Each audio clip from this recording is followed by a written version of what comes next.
Okay, di anam sa pinakalawod or lalo kay nga dagat nadunggo na ni Ray.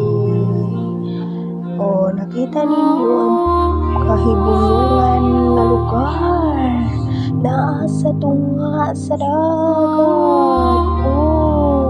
Naapudagway mga tao nagpuyurano, mga balay, pero mga kahoy raman akong nakita.